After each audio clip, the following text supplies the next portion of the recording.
So ayun guys, ito yung part 4 na ipapakita ko sa inyo yung mga graded cards and or slabs natin. So let's start, let's go.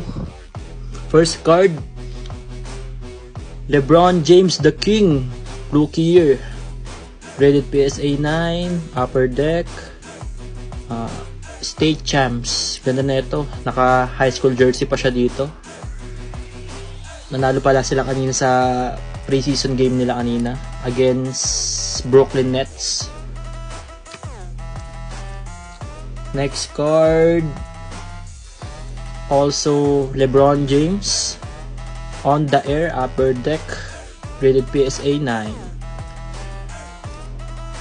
So next card,